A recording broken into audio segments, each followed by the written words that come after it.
Jimmy Carter, the longest-lived U.S. president in history, has just died at the age of 100. Carter, who served as the 39th president of the United States from 1977 to 1981, just died today, Sunday, in Plains, Georgia.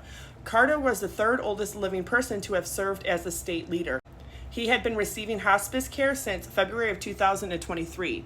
The Carter Center confirmed his death via X.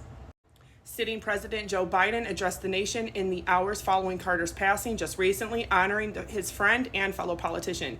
Today, America and the world lost an extraordinary leader, statesman, and humanitarian. President Joe Biden and the First Lady Joe Biden also said in a statement, Biden described Carter's life as one of principle, humility, and service, adding he saved, lifted, and changed the lives of people all across the globe. My father was a hero, not only to me, but to everyone who believes in peace, human rights, and unselfish love, said Chip Carter, the former president's son. My brothers, sister, and I shared with him the rest of the world through these common beliefs. The world is our family because of the way he brought people together, and we thank you for honoring his memory by continuing to live those shared beliefs. Presidential historian and friend of Carter's, Dr. Larry Cook, remembered Carter as a gracious and caring man guided by his faith and his values. Carter was preceded in death by his wife, Rosalind Carter, who died November 19th of 2023. The former president and the First Lady had the longest marriage of any first couple in U.S. history and celebrated their 77th wedding anniversary in July of 2023. They've experienced everything that you can together, and I think the beautiful thing is they are still together. The Carter's grandson, Josh Carter, told People magazine, they are still holding hands. It's just amazing. Presidential funerals can take years to plan out, and all the details are usually kept secret between close family members and the U.S. Army Military District of Washington. The arrangements are not yet announced until after a president has died. The plans for Carter's funeral have not been announced at this time, but shortly after the news of his passing came out tonight, President Joe Biden said that he is ordering an official state funeral to be held in Washington, D.C. I would like to give this moment of silence because no matter what side of the political fence you lean or are on, it cannot go without honor and respect and recognition for anybody who serves their country and their fellow Americans, because that is a job that is not easy, no matter what party you affiliate with. And I think that sacrifice and that duty to God, to man, to country, that is something that we should recognize. So I'm going to do that by showing you pictures from his life.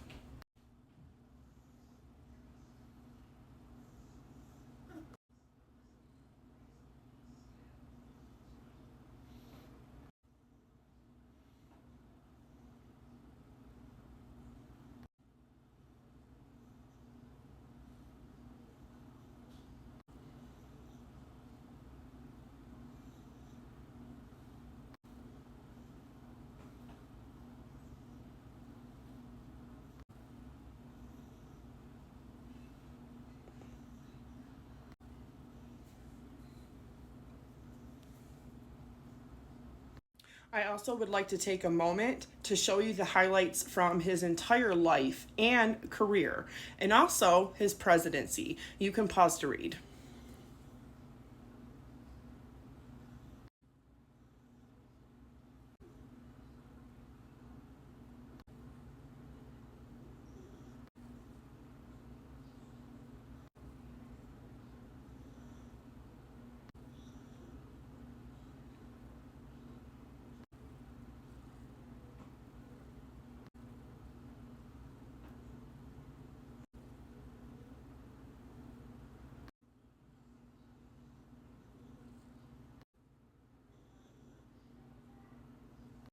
Now, I would like to share something very briefly with everybody.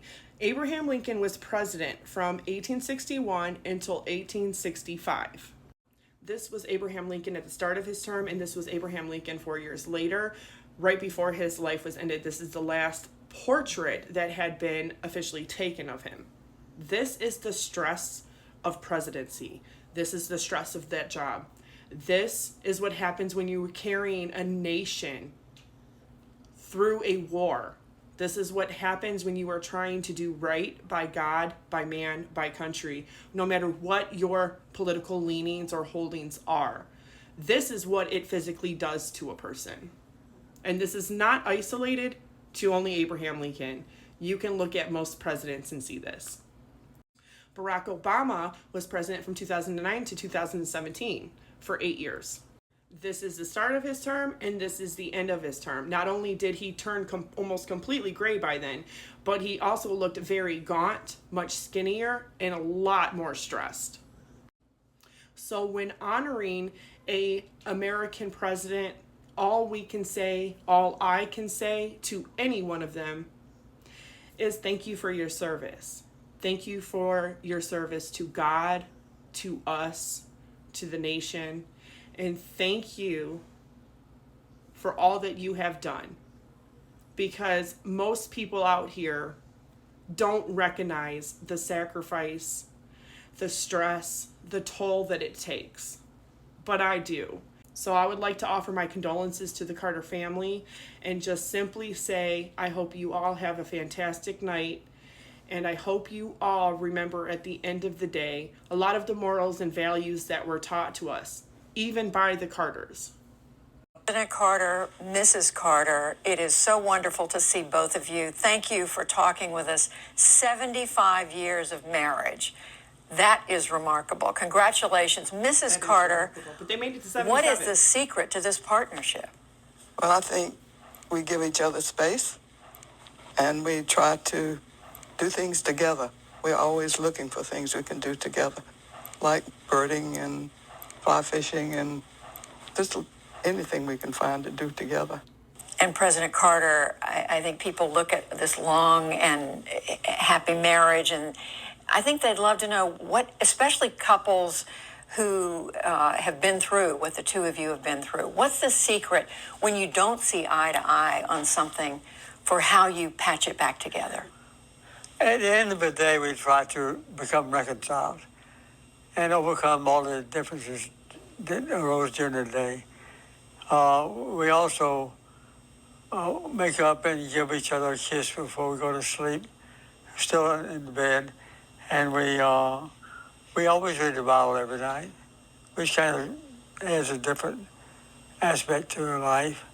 So we really try to become completely reconciled each night. Two things I want to specifically ask both of you, and Mrs. Carter, to you first. Mental health has been a primary interest to you. You've poured a lot of energy into it. And we've seen with the pandemic, it's underlined how difficult mental and emotional health is for many Americans. What is the one thing you'd like to see the federal government do to improve the Americans' ability to get the help they need? I think that making a big issue out of it would help, because I work very hard trying to remove the stigma of mental illness. And I think that one thing that has happened is that the situation has changed that a little bit, done away a little bit.